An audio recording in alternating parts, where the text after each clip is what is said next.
absolute pleasure to be here. My name is Juan. I am your host this evening. It is my job to set the tone, make sure everybody's here to laugh, bring up all the comedians one by one. That being said, are you ready for your first comic of the evening? Good. All right, guys, please give a big warm welcome to me. Hey, hi. Pleasure to be here. A lot of people ask me, like, dude, when you get up there, are you gonna roast the crowd? And no, I'm not gonna roast anybody. I can't do that when I'm up here looking like an alternative cholo youth pastor. I'm gonna come up here and go, so scared food, today we're gonna talk about the Holy Spirit and how it affects our lives. Let us pray. Actually, the other day, somebody told me I look like an adult runaway. I'm not coming home, Mom and Dad. They're like, good, you're 30. Stay out and go back to your job at Hot Topic. My name is Juan, but actually a lot of my friends just call me Grande J. Okerson. Yeah, no, one of us is gonna have to change. I don't know. That's Before we go on, I want to take a quick gauge of the crowd. I see we got a lot of different people in here, a lot of different age groups. So I want to take a quick gauge of the crowd and make sure we're all on the same page. Young people, we have to let the older people know that in our generation, the word dude is a gender neutral term. Right? Right? So if I were to be like, hey, what's up, dude? Like, you wouldn't get offended? It's gender neutral. You guys don't like that term, gender neutral. I know that. We have one of your own. I just said it. You know, I was like, how you guys doing tonight? Say the word guys. I'm talking about everybody who's gender neutral. Okay? Cool. So I was having sex with this dude the other day. Actually, there was a group of them. These guys were really doing a number on me. And no, I'm just trying to see we're all ethically here. Okay. My girlfriend doesn't like that joke. She likes it fine when I do it up here. She doesn't like it when we're making out. And I'm like, oh, dude. She's like, stop. I'm like, what's wrong, my guy? I appreciate that.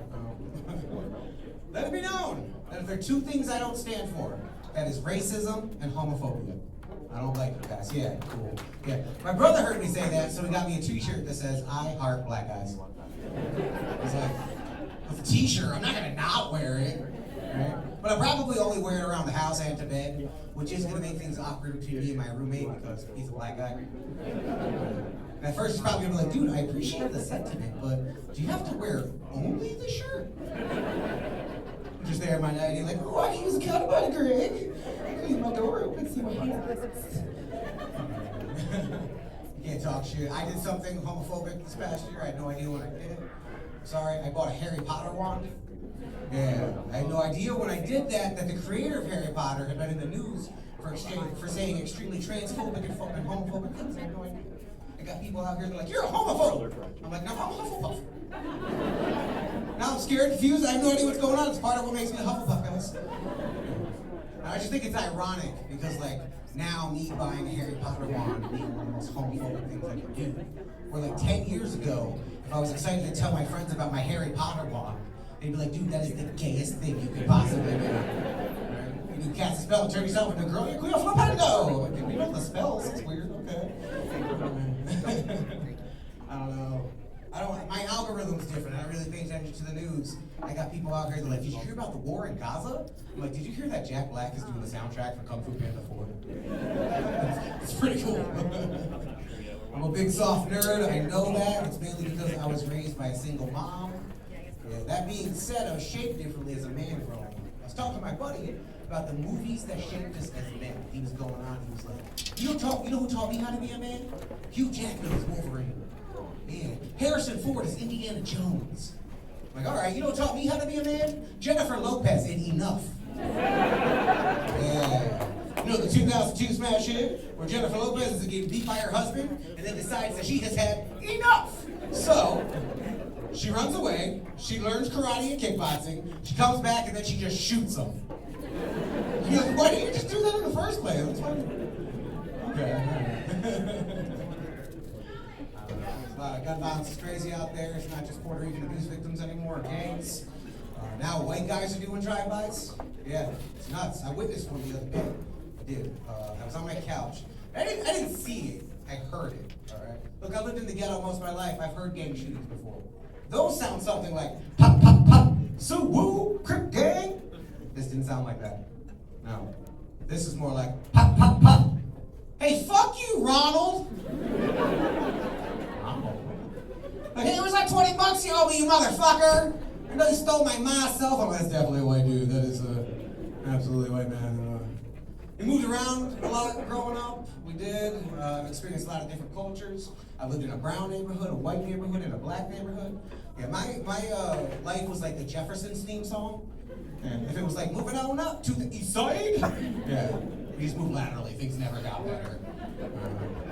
I think the place I felt safest though was in the brown ghetto neighborhood because I don't know. I stuck out like a sore thumb too because all of my cousins were a bunch of cholos.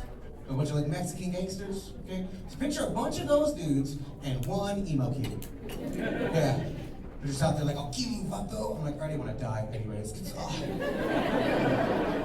I'm like, damn, this was hard. He's scared of nothing. I couldn't sing my songs outside, they'd get confused. I'm out there like, where are you? They're like, we're over here, fool. Now, the place I really felt safest, though, was in the black neighborhood, because if Chris Angel taught me anything, it's that black people are scared of street magicians. Yeah. Chris Angel and David Blaine scared the shit out of those guys all throughout the 2000s, right? Convinced them that he was dark magic, right? And I was an emo kid, so I was dressed like Chris Angel. I had the pants, and I had the hair, and I was chubby, but to them, I just looked like a well-fed sorcerer. If I ever wanted to feel safe, though, to keep anybody from messing with me, I kept a deck of cards in my pocket. So if anybody was ever like, hey man, what do you got in your pockets? I'm like, nothing, just this deck of cards. Oh, why? What do you have in your pocket? Is it the Ace of Hearts? Like, oh shit, I scream, throw it out the smoke bomb and I get away. I'm like, he's the devil! Oh god. I'm not scared of gangsters. I'm not. You know what really scares me? Hipsters. Yeah. Gangsters in your neighborhood, you're gonna gangs and guns. You see a hipster in your neighborhood with a man bun, your rent's about to go up. Get the fuck out of there, dude. Yeah. That is real fear, people. It is. Hi. Oh man, I want to get serious with you guys for a second. This time, about 4 years ago, we were coming out of COVID with a second chance of life, so I wrote some chocolate sauce. I said that no matter what, for better or worse, I'm gonna work my ass off, I'm gonna put my nose to the grindstone, and I'm gonna make it as a stand-up comedian. I wanna thank all of you guys for coming out and supporting Black comedy.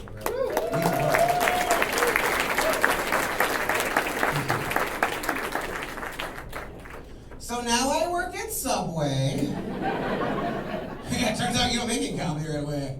Can't pay the bills yet. It's cool though, because like, if I wasn't at work, I'd be at home making sandwiches anyways, so do what you love and you never work a day in your life, that's all I'm saying. My boss, she knows I'm a comic, she likes to tell the customer, she's like, oh, he's a comedian.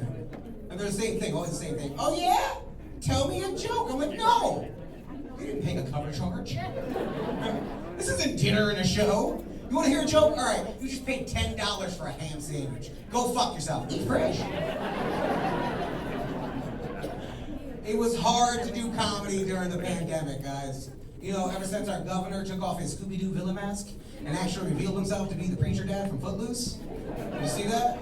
Took off his mask and laid down the law. He's like, nobody go outside. No singing, no dancing, you better not laugh.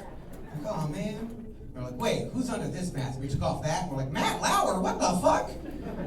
Oh my god, no wonder you like hugging people so much. That is crazy. I love watching the Italians tense up on that one. Hey, you offended my fucking culture. I would never do that. I would never offend somebody's culture. I myself am Latino. Yes, I'm Latino, but I also have an insane clown posse tattoo, so I clearly identify as white trash. My people, all right, cool. Have a Fago shower, smoke some meth to commemorate a good night after this. And a whoop whoop unto you, thank you. Oh man, I don't know. I had a very diverse upbringing. To give you an idea, for the first part of my schooling, I went to elementary school, in an inner city school that's predominantly black. It was so black that I was one of the whitest kids there, and I'm Mexican.